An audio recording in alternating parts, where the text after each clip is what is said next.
ওই নদীটার ওই পাশ দিয়ে পেরোতে পারবো না, কিন্তু এখান থেকে পাথরের উপর দিয়ে পেরিয়ে গেলাম।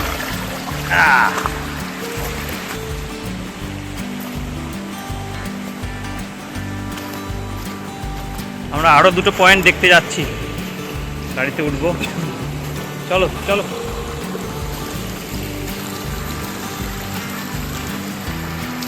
দেখো দেখো, ফার্স্ট লিফটে পড়ে যাও না। জন্যই বলে বাড়াবো মানে সিঁড়ি থাকতে এই নাও, চলে আসো। হ্যাঁ, আমরা চলে এলাম। এটা নেওড়া নদী, নেওড়া নদীর উপরে নেওড়া ব্রিজ। এই ব্রিজটা একটা ফিশিং পয়েন্ট বলে। এখান থেকে যারা লোকালস আছে তারা মাছ ধরে। এখানে মাছ আছে জানি না, কী মাছ পাওয়া যায়। আমি জিজ্ঞেস করেছিলাম বলে ছোটো ছোটো মাছ কিছু পাওয়া যায়। লোকালরা সে মাছের নাম তারা ঠিক বলতে পারলো না, আমি জিজ্ঞেস করেছিলাম। সবাই নেমেছে ব্রিজের উপরে, ফটোশ্যুট চলছে।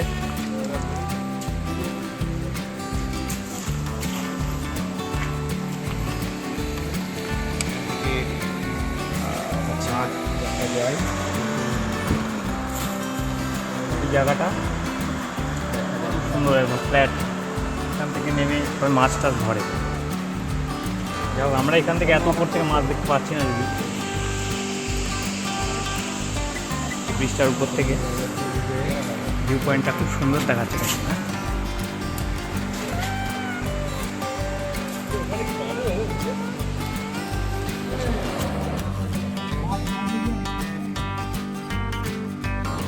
হ্যাঁ, ওপাশে দেখা যাচ্ছে। এখানে এই পাথরের এই নিচটাতে বড় বড় মাছ আছে, যা ক্যামেরাতে ধরা পড়বে না। বড় ডিএসএলআর ক্যামেরা থাকলে তবে ধরা পড়বে।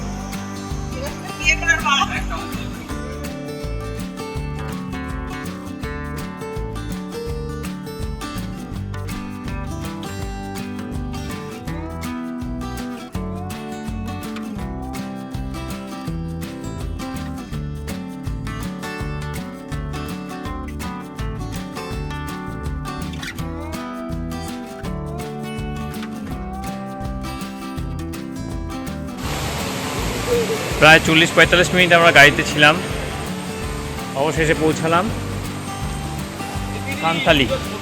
খোলা মানে হচ্ছে নদী, সান্থালি নদীর তীরে। এখান থেকে নদী বয়ে যাচ্ছে, আর এখানে একটা হ্যাঙ্গিং ব্রিজ রয়েছে। আচ্ছা, ওয়েস্ট বেঙ্গল ইকো ট্যুরিজমের এখানে রিসোর্ট আছে। সেই রিসোর্টের ভাড়া কতজনের সব এতে দেওয়া আছে, আমি পরে শেয়ার করে দেবো, তোমরা পরে দেখে নিতে পারো। তাহলে চলো আমরা হ্যাঙ্গিং ব্রিজটার উপর দিয়ে, এই হচ্ছে সেই হ্যাঙ্গিং ব্রিজ। আর নিচে সান্থালি।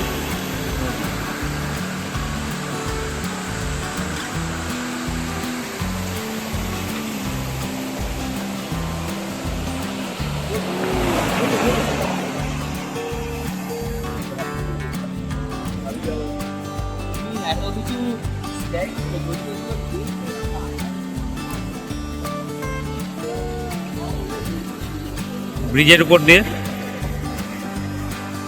এগিয়ে চলেছে, নিচে সান্থালি নদী।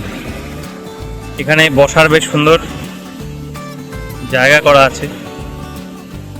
ব্রিজটার পার হয়ে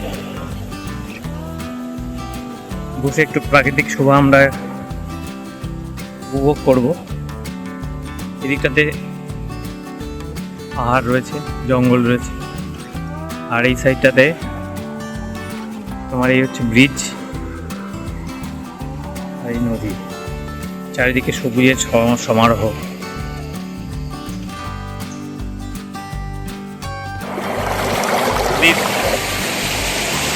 মাঝে মাঝে নেমেছিলাম, সবুজ জায়গাটা ভালো লাগলো। চলো এবার পড়া যাক।